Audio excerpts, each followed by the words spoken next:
Diz assim a palavra do Senhor: o fogo, pois, sempre arderá sobre o altar e não se apagará.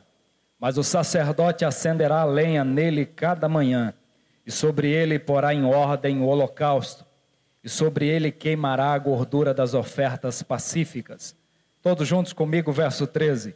O fogo arderá continuamente sobre o altar, não se apagará. Aleluia. Pode tomar o seu assento, por gentileza. Louvado seja o nome de Jesus. Eu quero louvar a Deus pela vida do pastor Jairo, nosso coordenador da Escola Bíblica Dominical.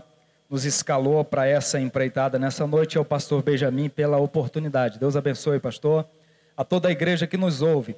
Nós estamos trabalhando, deixa eu fazer o marketing aqui para o nosso departamento da Escola Bíblica Dominical. Para você que ainda não está frequentando, esse ano a gente está estudando a primeira revista desse primeiro trimestre de 2018, com o tema Levítico, estudando sobre o livro de Levítico, talvez embora muito complexo, mas um livro que traz uma profundidade e uma riqueza singular para nós. E nós precisamos estudar a palavra de Deus e entender a luz do holocausto, do sacrifício, e entendermos aquilo que está apontando para o Novo Testamento. E nós estávamos escalados para ministrar a lição de número 7, altar sempre aceso. E eu quero trazer nessa manhã, ou aliás, nessa noite, essa palavra aos irmãos. Louvado seja o nome de Jesus, intitulando essa palavra com o tema altar sempre aceso, que está em Levítico, no capítulo 6, do verso de número 13 e também o verso 12 que nós fizemos a leitura aqui. É interessante que o livro de Levítico vai trazer para nós uma alegoria muito grande a respeito do holocausto e do sacrifício. E nós vamos perceber que desde o capítulo 1 Deus está dando recomendações ao povo dele para que todos viessem sacrificar o Senhor. E que ninguém ficasse sem sacrificar, que ninguém ficasse sem adorar o Senhor. Seja aquele que tivesse a condição de ofertar um novilho, ou mesmo aquele que tivesse condição de trazer apenas uma porção de farinha, mas que de forma que o adorador viesse à presença de Deus e o adorasse e o louvasse o seu nome. Louvado seja o nome de Jesus. Nós entendemos então que a palavra altar, ela significa o lugar de encontro com Deus. Todas as vezes que o adorador vinha para prestar uma adoração a Deus, ele estava tendo de fato um encontro com Deus. A Bíblia menciona 322 referências na Bíblia sobre a palavra altar. O altar era o ponto culminante de encontro com Jeová. O altar fala de entrega total. Todas as vezes que o adorador vinha até a presença de Deus e ele se prostrava, ele estava se entregando diante de Deus, porque diante do altar do Senhor não existe duas identidades. Você é o que você é. Você se prostra diante do altar do Senhor e ali não tem como você colocar uma outra face e ter uma outra personalidade, porque Ele nos conhece por excelência, o nosso comportamento, Ele nos conhece por dentro e por fora. Então nós nos derramamos diante do altar do Senhor e fazendo a entrega total. Eu entendo que na Bíblia fala de alguns nomes, de alguns homens que fizeram uma entrega total ao Senhor. Um deles é Abel. A Bíblia diz que Abel, ele tinha um altar ao Senhor. De fato, que a forma de Abel se posicionar perante Deus, Deus recebeu muito mais a sua adoração do que o seu irmão Caim.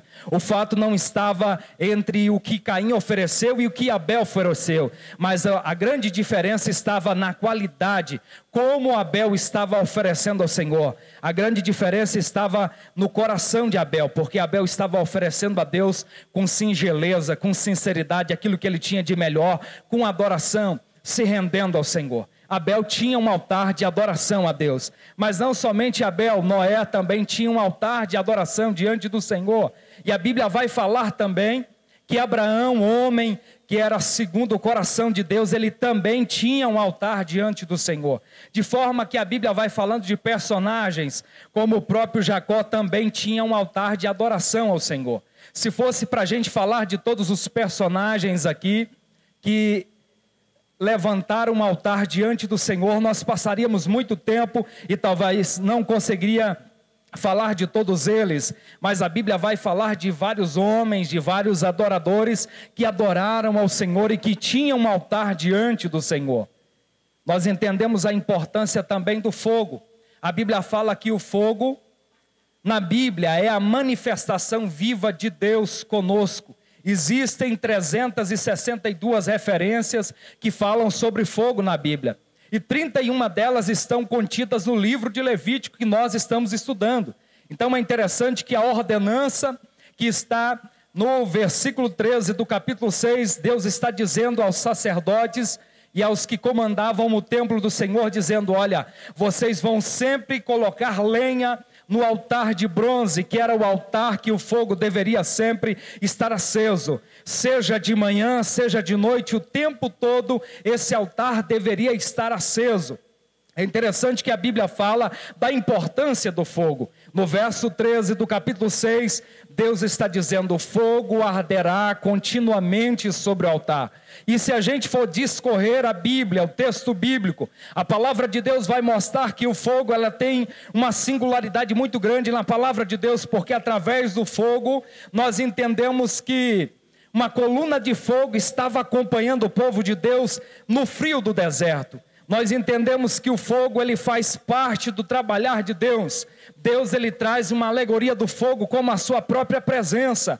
Deus está dando direção àquele povo, dizendo: vocês devem manter o altar aceso. Altar aceso quer dizer a presença de Deus. Sempre que o altar estivesse com cinza, o sacerdote precisava recolher aquela cinza e deixar o altar totalmente aceso, com fogo, porque o fogo, ele tem a sua importância. Ou seja, mesmo em dias frios, em dias de dificuldades, o altar deve estar aceso. O grande desafio para a igreja do século 21 é mesmo no frio da madrugada, no frio das dificuldades. Jesus mesmo diz lá em Mateus, no capítulo 24, versículo 12, que por multiplicar-se a iniquidade, o amor de muitos iria se esfriar com o passar do tempo. Mas nós entendemos que nós devemos sempre acender o altar diante de Deus.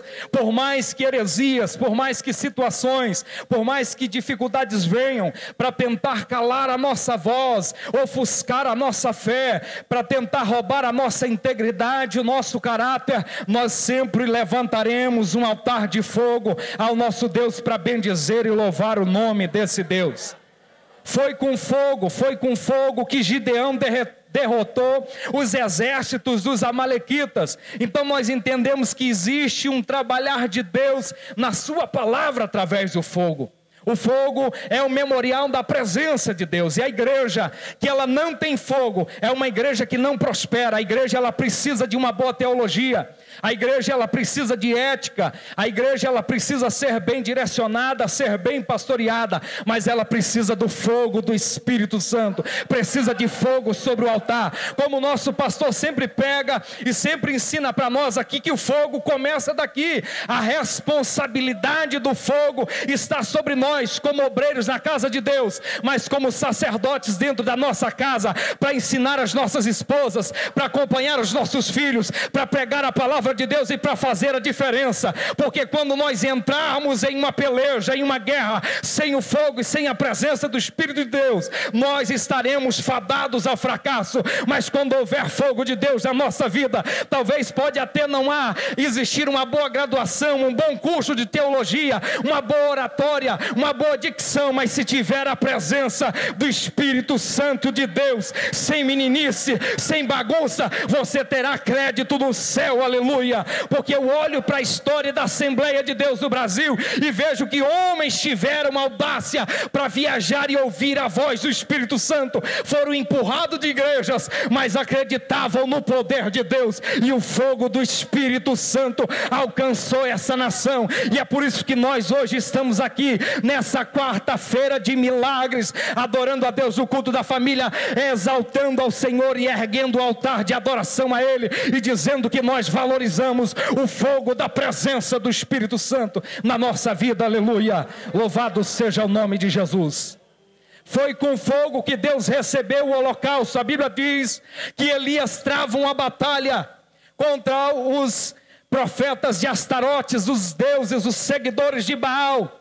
E Elias está clamando, aquele povo clama, e aquele povo começa a um autoflagelamento, buscando ao seu Deus, buscando resposta, e o seu Deus não estava respondendo. É interessante que o profeta, ele começa até a zombar daqueles profetas de Baal. Mas quando Elias, ele toma uma primazia na sua vida e conserta o altar, e ele diz: Deus, responda com fogo. E o Deus dos deuses respondeu com fogo, e queimou aquele altar, aquele holocausto, e consumiu até mesmo a água que estava ali.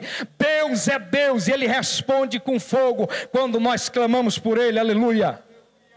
Foi com fogo que Deus batizou os discípulos.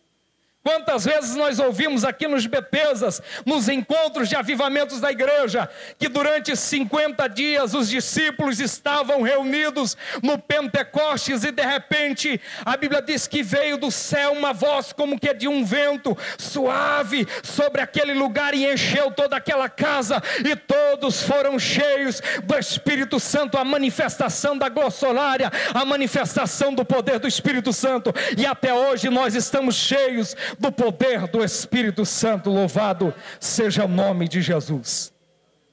Mas é interessante que todos os holocaustos do Antigo Testamento vão apontar para Jesus. Qual a importância, qual a singularidade do livro de Levítico?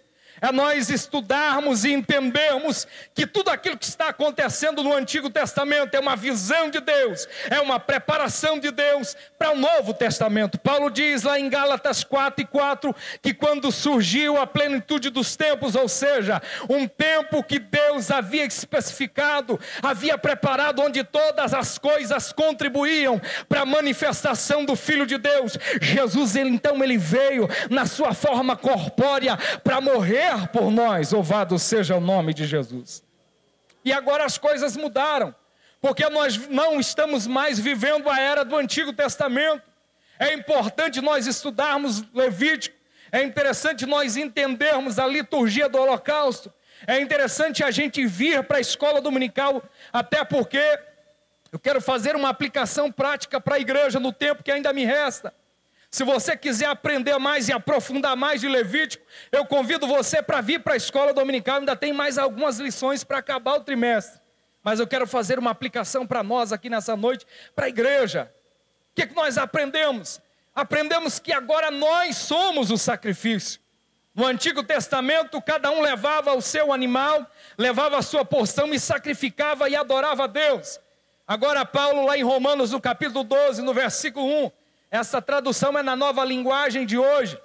E Paulo diz assim: portanto, meus irmãos amados, por causa da grande misericórdia divina, eu peço que vocês se ofereçam completamente a Deus como um sacrifício vivo. Ou seja, o sacrifício agora somos eu e você. Nós nos oferecemos a Deus em sacrifício para quê? Para adorar, para louvar e bendizer o nome desse Deus, dedicado ao seu serviço e agradável a Ele. Esta é a verdadeira adoração que vocês devem oferecer a Deus. O verso 2 diz assim: não vivam como vivem as pessoas desse mundo, no carnaval, na bebedice, na mentira, na idolatria, na pornografia, na homossexualidade, mas vivam de maneira que vocês agradem a Deus, mas deixem que Deus os transforme por meio de uma completa mudança na mente de vocês. Assim vocês conhecerão a vontade de Deus, isto é, aquilo que é bom, perfeito e agradável a Deus. Louvado seja o nome de Jesus.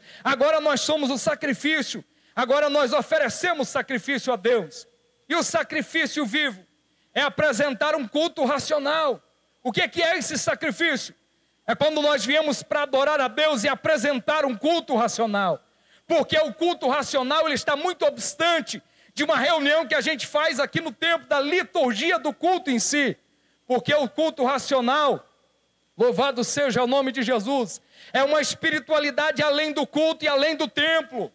Quando eu ofereço a Deus um culto com racionalidade, eu sou crente aqui nas quartas-feiras, o culto da família, mas eu sou crente também nas reuniões dos adocas, eu sou crente lá na Almadega, eu sou crente no meu trabalho, na minha faculdade, no cursinho, nas festas de final de ano da minha família, porque ter uma espiritualidade que agrada a Deus, um culto, uma vida de sacrifício vivo de adoração, é que a minha racionalidade não me deixa esquecer de um minuto sequer que eu adoro e sirvo esse Deus. Não obstante apenas de estar travestido de crente, dentro do templo, nessa conjunto de paredes aqui, nessa estrutura física que nós estamos, mas eu sirvo a Deus e elevo um altar a Deus em todos os lugares que eu estiver. O irmão acabou de ler aqui agora há pouco, quando eu estava entrando no templo, Romanos 11, verso 36, na leitura devocional, falando que nós devemos fazer todas as coisas para o bem de Deus. Tudo aquilo que nós fizermos, façamos para adorar esse Deus que nos deu a oportunidade de estarmos aqui nessa noite. Sacrifício vivo é quando Deus olha para nós e consegue ver alguma coisa de bom em nós. O que Deus olha, quando Deus olha para o meu altar, para o teu altar, o que Deus vê? Eu pergunto a você nessa noite, você não precisa responder para mim, mas faça uma reflexão da sua vida. Talvez você está, hoje é o 4º dia da campanha, pastor. Talvez você está hoje aqui no 4º dia da campanha, mas Deus não me respondeu ainda. Eu passei no corredor e Deus não fez o milagre, mas muito antes de você passar aqui pelo corredor, os obreiros estão ungidos, preparados na presença de Deus, mas muito além de nós tem Deus que está olhando para a nossa individualidade, para o nosso altar. Nós estamos querendo de Deus, querendo que Deus nos abençoe, trazendo a Ele o nosso sacrifício. Mas como está o nosso altar diante de Deus? Como está a nossa vida, nosso casamento, a nossa família, a nossa intimidade com Deus?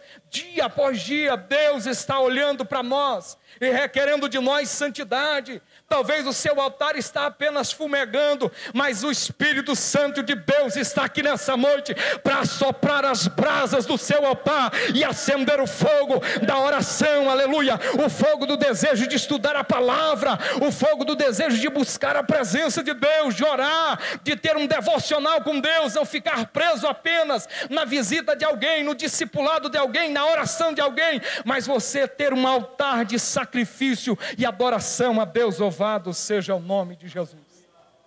Porque a nossa vida não pode ser apenas um mero teatro, mas nós precisamos viver uma vida de santidade.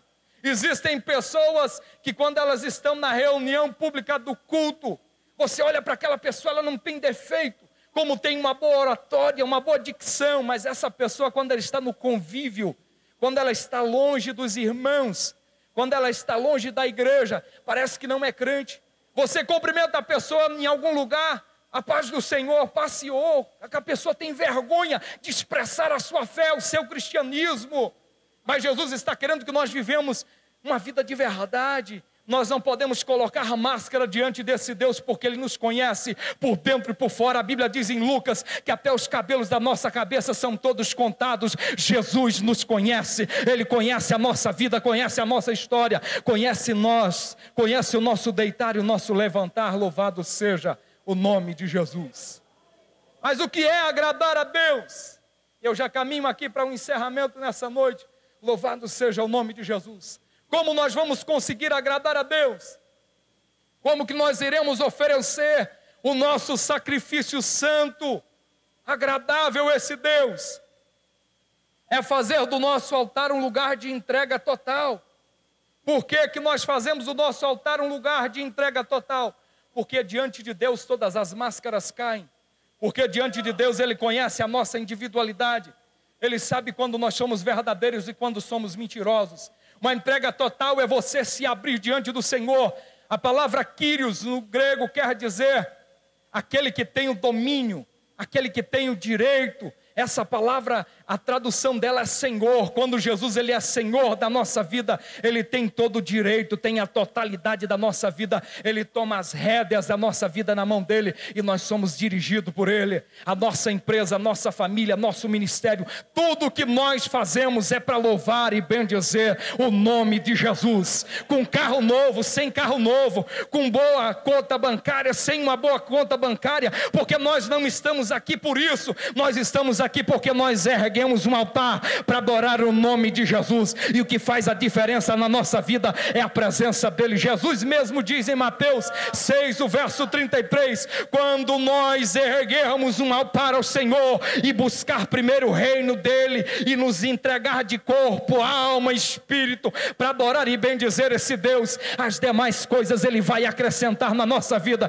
Eu não sei o que você precisa nessa noite, eu não sei o que você colocou na sua cartela, mas eu digo para você nessa noite com a autoridade do nome de Jesus, que ele tem poder para fazer um milagre na sua casa, na sua família, qual seja o teu problema, entregue com totalidade nessa noite e confie. O Salmo 37, ele apresenta pelo menos 3 ideias para nós, que nós precisamos descansar no Senhor, confiar nele, e tudo ele fará para nós. O grande problema é que a gente não consegue descansar. Você coloca algo para Deus dizendo, eu vou erguer um altar de adoração, de louvor, e vou colocar nas mãos de Deus, mas sempre volta e meia, nós queremos resolver o problema com a nossa força, com as nossas influências. Mas o Espírito Santo nessa noite está nos convidando a entregar a totalidade da nossa vida e confiar nele, que ele tem poder para fazer um milagre na nossa vida. Amém? O que é agradar a Deus? É fazer do nosso altar um lugar de adoração a Deus. A Bíblia diz lá em João capítulo 4, verso 23, que quando Jesus conversa com aquela mulher samaritana, ele diz assim, a hora vem em que os verdadeiros adoradores adorarão a Deus em espírito e em verdade. O nosso altar deve adorar a Deus, a nossa vida deve adorar a Deus, o nosso casamento deve adorar a Deus, as nossas empresas, as nossas pesquisas, as nossas influências, os nossos negócios devem adorar a Deus. O nosso ministério tem que ser para a glória de Deus. Tudo que nós fizermos é para adorar a Deus.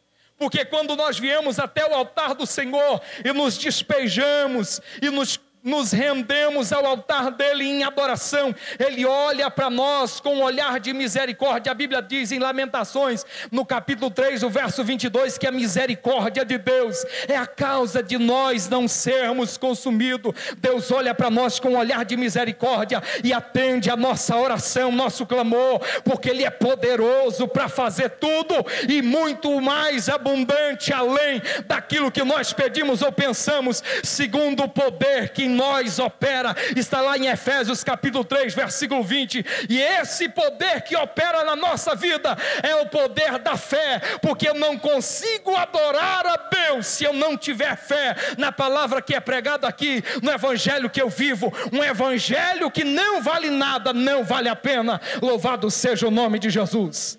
Quando o escritor aos Hebreus, no capítulo 11, ele começa a fazer uma analogia sobre aqueles que viveram pela fé, sobre aqueles que levantaram altares de adoração a Deus. Ele começa no verso 6 dizendo, aquele que se aproxima de Deus tem que crer que ele existe e que ele é galardoador daquele que o busca. Deus é poderoso para te recompensar nessa vida e muito mais além. Louvado seja o nome de Jesus. Meu pastor, o pastor Benjamin, eu não sei se vocês conhecem, uma vez ele pregou uma mensagem há alguns anos atrás e essa frase ficou na minha cabeça.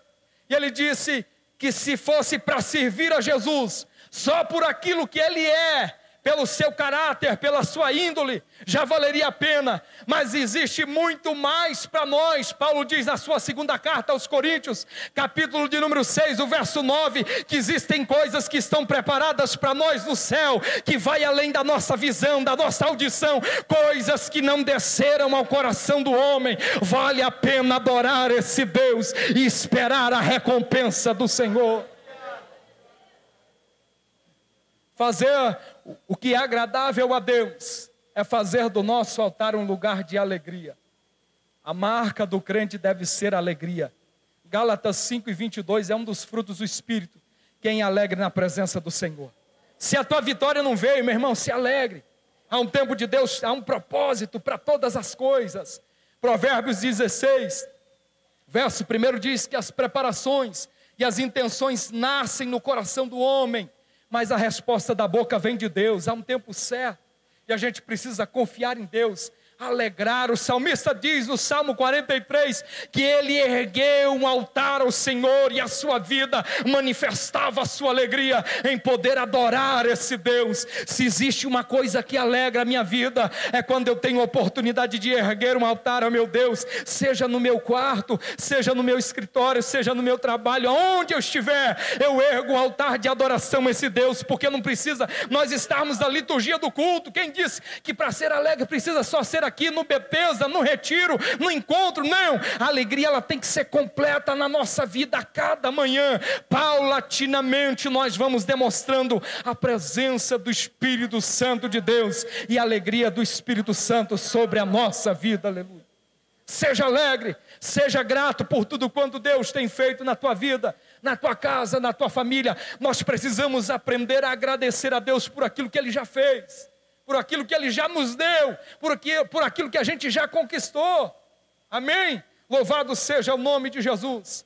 Eu quero concluir essa palavra dizendo, para que a gente vier a se esforçar para oferecer o melhor que temos a Deus. É trazer aqui um sacrifício? Não. É nos oferecermos a nossa vida como um verdadeiro sacrifício de louvor e adoração a Deus. Seja nas noites frias, nos dias quentes, nos problemas, nas dificuldades, mas nós sempre ergueremos um altar aceso para louvar e bendizer o nome de nosso Senhor e Salvador Jesus Cristo. Amém?